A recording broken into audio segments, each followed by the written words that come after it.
Good morning students, welcome to our channel personal tutor. और मैं आपकी सोफिया मैम आपके लिए केमिस्ट्री की एक और नई वीडियो के साथ में।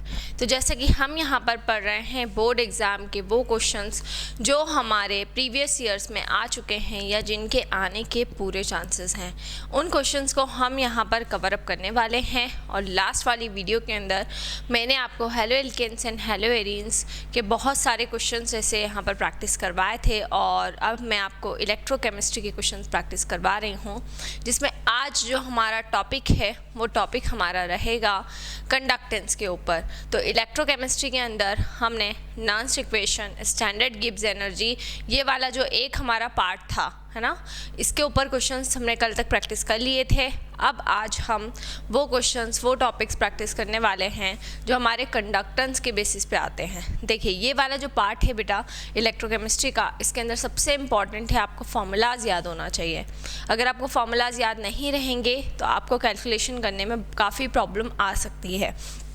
तो आपको करना ये है कि जो भी बच्चे मेरी ये वाली वीडियो देख रहे हैं, अगर उन्होंने कंटेंट वाला पार्ट अभी तक भी नहीं पढ़ा है, तो इलेक्ट्रोकेमिस्ट्री के फोल्डर में जाकर आप कंडक्टेंस वाला जो पूरा पार्ट है, जिसमें specific conductance, molar conductance, equivalent conductance, Kohlrausch law, ये सारे टॉपिक्स मैंने आपको कवर अप करवाए हैं। तो वहाँ से जाकर आप कैसे फार्मूलाज आया वो पूरा वहाँ से देख सकते हैं। यहाँ पर मैं केवल आपको क्या करवाऊँगी, वह क्वेश्चन सॉल्व करवाऊँगी जो आपके बोर्ड एग्ज़ाम्स के अंदर आ चुके हैं। तो आज हम कंडक्टेंस के बेसिस के ऊपर क्वेश्चंस करेंगे, जिसमें हमारे स्पेसिफिक कंडक्टेंस, स्पेसिफिक रेजिस्टेंस, उसके बाद मोलार कंडक्टिविटी और कोलराश लॉ से रिलेटेड जितने भी न्यूमेरिकल प्रॉब्लम, जितने भी क्वेश्चंस आपको आते हैं, वो सारे क्वेश्चंस हमको यहाँ पर कवर अप करना है।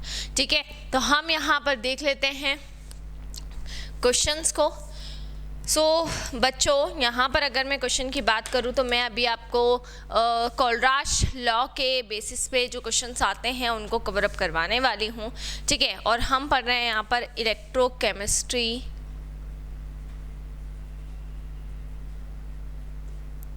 ठीक है, और यहाँ पर अब हम कंडक्टेंस वाले पार्ट के क्वेश्चंस करेंगे।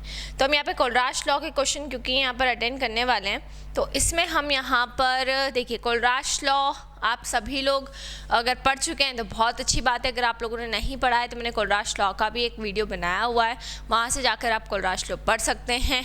आप अच्छे से जानते हैं कि कोलराश लॉ में हम मोलार कंडक्टिविटी निकालते हैं इनफाइनाइट डाइल्यूशन पर। किसी भी इलेक्ट्रोलाइट की मोलार कंडक्टिविटी इनफाइनाइट डाइल्यूशन पर किस तरीके से कैलकुलेट की जाती है, ये हमारा कोलराश लॉ स्टेट करता है। और उसकी अगर हम एप्लीकेशंस की बात करें तो उसके एप्लीकेशंस के बेसिस पर भी क्वेश्चन पूछे जाते हैं। तो अभी हम यहाँ पर करने वाले हैं डिग्री ऑफ डिसोसिएशन जो हमारा होता है, ठीक है, उसके बेसिस पे क्वेश्चन करेंगे हम। कोलराश लॉ के अंदर वीक इलेक्ट्रोलाइट की कभी मोलार कंडक्टिविटी वो पूछ लेते हैं तो हम किस तरीके से निकालते हैं, ठीक है, वो इस तरह के क्वेश्चंस हम यहाँ पर कवर अप करेंगे। तो हमारा जो पहला क्वेश्चन, सबसे इजी सा क्वेश्चन मैं यहाँ पर लेती हूँ जो कोलराश लॉ के ऊपर बेस्ड है, और ये आपका आ चुका है दिल्ली 2010 में। यही क्वेश्चन मैं आपको यहाँ पर सबसे पहले करवाने वाली हूँ ताकि आपको बेसिक टर्म सारी क्लियर हो जाएंगी इस क्वेश्चन के बाद। देखिए, तो ये क्वेश्चन में आपसे पूछा गया है, कैलकुलेट डायलेम इन्फिनिटी, कैलकुलेट डायलेम infinity for acetic acid, for acetic acid. डायलेम इन्फिनिटी की आपको वैल्यू निकालनी है, किसके लिए निकालना है, एसिटिक एसिड के लिए निकालना है। तो डायलेम इन्फिनिटी हम यहाँ पर निकालेंगे, किसके लिए निकालेंगे, एसिटिक एसिड के लिए निकालेंगे।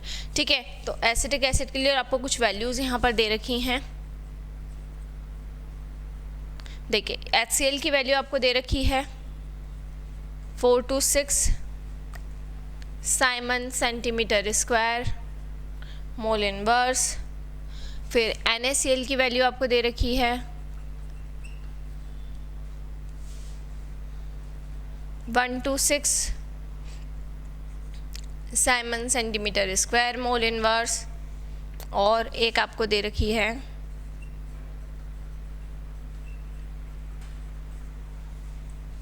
इसकी है 91 Simon centimetre square mole inverse. तो ये 3 वैल्यूज़ आपको यहाँ पर दे रखी है। देखिए, एक हाइड्रोक्लोरिक एसिड की वैल्यू है, एक NaCl की वैल्यू है, और एक आपको दे रखी है सोडियम एसीटेट की वैल्यू।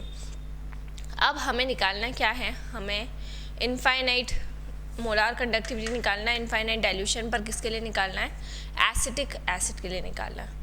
अगर मैं बात करूं कि एसिटिक एसिड की, तो एसिटिक एसिड का फॉर्मूला हम सभी लोग जानते हैं कि एसिटिक एसिड का फॉर्मूला होता है CH3COOH, और एसिटिक एसिड जो हमारा होता है वो एक वीक इलेक्ट्रोलाइट होता है। ठीक है, तो अगर हम बात करते हैं यहाँ पर वीक इलेक्ट्रोलाइट की, तो वीक इलेक्ट्रोलाइट के लिए अगर हम मोलार कंडक्टिविटी की कैलकुलेशन करना चाहें तो वीक इलेक्ट्रोलाइट की मोलार कंडक्टिविटी बाय फार्मूला नहीं निकाली जा सकती, क्योंकि वीक इलेक्ट्रोलाइट ऐसे होते हैं जो बहुत कम आयोनाइज होते हैं। इसलिए हम वीक इलेक्ट्रोलाइट की कंडक्टिविटी को निकालने के लिए हम किसका यूज़ करते हैं, वीक इलेक्ट्रोलाइट की कंडक्टिविटी को निकालने के लिए हम कोलराश लॉ का यहाँ पर यूज़ करते हैं। तो अब यहाँ पर हम फॉर्मूला पुट अप करेंगे। फॉर्मूला हमारा क्या होगा, देखिए,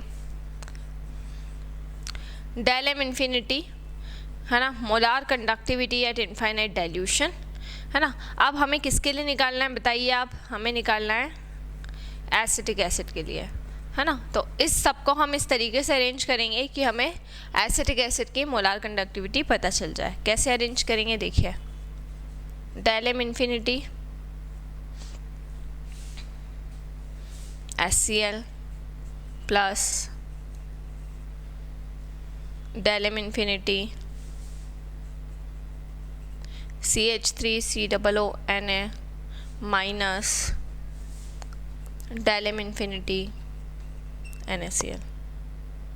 अब क्वेश्चन माइंड में ये आ रहा होगा कि मैम आपने इन दोनों को प्लस किया, ये समझ में आया, इसको माइनस कर दिया आपने, है ना। इन दोनों को तो आपने प्लस कर दिया, HCl को भी प्लस कर दिया, CH3COONA को भी प्लस कर दिया, और इसमें से आपने इसको क्या कर दिया, इसको माइनस कर दिया। तो ऐसा आपने क्यों किया, देखिए, ऐसा मैंने इसीलिए किया है कि ये हमारा मोलार कंडक्टिविटी के फॉर्मूले को अगर हम एक्सपांड करें, देखो सबसे पहले हम इसको एक्सपांड करते हैं, तो ये कैसे जाएगा, ये आपका जाएगा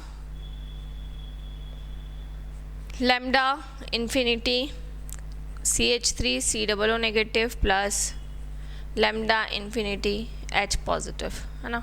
ये कैसे जाएगा, lambda infinity H positive plus lambda infinity Cl minus, है ना।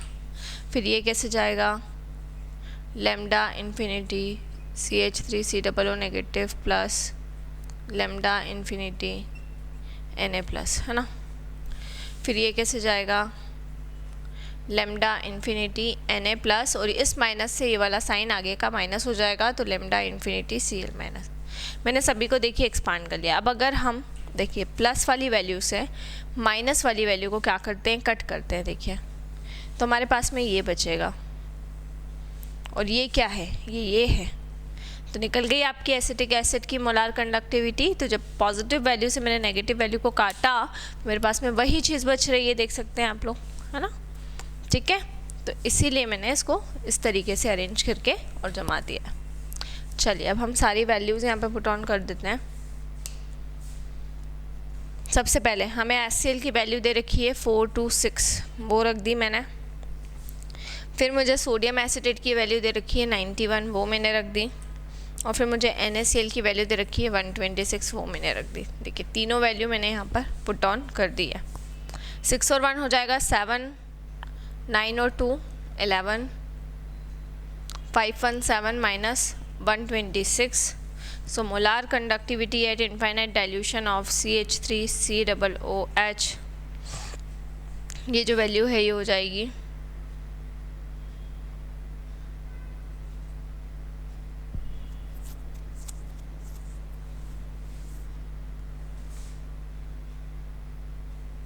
391।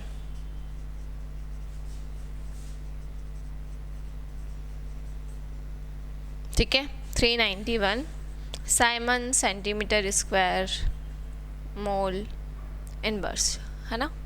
तो देखा आप लोगों ने किस तरीके से ये क्वेश्चन हुआ और कितना इजी ये क्वेश्चन था। तो हमने यहाँ पर मोलार कंडक्टिविटी को कैलकुलेट किया। किस पर मोलार कंडक्टिविटी को कैलकुलेट किया हमने? इनफाइनाइट डाइल्यूशन पर। जब भी हमें इनफाइनाइट डाइल्यूशन के ऊपर मोलार कंडक्टिविटी की कैलकुलेशन करना होती है तो हमें सिंपली बस इतना करना है कि हमें जो भी हमारी तीनों वैल्यूज़ रहेंगी तो उसमें से 2 वैल्यूज़ को हमें प्लस करना है और एक वैल्यू हम उसमें से क्या कर देंगे, एक वैल्यू हम उसमें से माइनस कर देंगे। 2 वैल्यू प्लस करेंगे, एक वैल्यू क्या कर देंगे, एक वैल्यू को हमें माइनस कर देना है। ठीक है, तो 2 वैल्यू प्लस हो गई और एक वैल्यू क्या हो जाएगी, एक वैल्यू माइनस हो जाएगी। तो उससे हमारी वीक इलेक्ट्रोलाइट जो भी हमारा दिया हुआ रहेगा उसकी हमें मोलार कंडक्टिविटी की कैलकुलेशन पता चल जाएगी। ठीक है, तो ये हमने यहाँ पर कंडक्टेंस वाला पार्ट यहाँ पे स्टार्ट किया है, जिसका मैंने आपको सबसे फर्स्ट क्वेश्चन और इजी सा क्वेश्चन यहाँ पर करवाया। नेक्स्ट वीडियो के अंदर मैं आपको और भी कुछ क्वेश्चंस करवाने वाली हूँ। सो इसी तरह से जुड़े रहिए हमारे साथ में, वीडियोस को लाइक करते रहिए, चैनल को सब्सक्राइब करना ना भूलें। कोई भी डाउट, कोई भी क्वेरी हो उससे आप बिल्कुल कमेंट सेक्शन में डाल सकते हैं। और अगर आप हमसे ऑनलाइन होम क्लासेस पढ़ना चाहते हैं तो हम आपको वो फैसिलिटी भी प्रोवाइड कर रहे हैं। हमसे ऑनलाइन होम क्लासेस पढ़ने के लिए डिस्क्रिप्शन में जाकर सारी डिटेल्स ले लें और हमसे कांटेक्ट करें। दूसरी चीज़, हमारे दूसरा चैनल पर्सनल ट्यूटर 2 भी आप लोगों के लिए बनाया गया है। तो अब आप हमारे वीडियो लेक्चर्स पर्सनल ट्यूटर 1 और 2 दोनों पर अवेलेबल रहेंगे। तो जल्दी से जाएं, पर्सनल ट्यूटर 2 को सब्सक्राइब करें, उसे लाइक करें और उसे ज़्यादा से ज़्यादा शेयर करें। Thank you.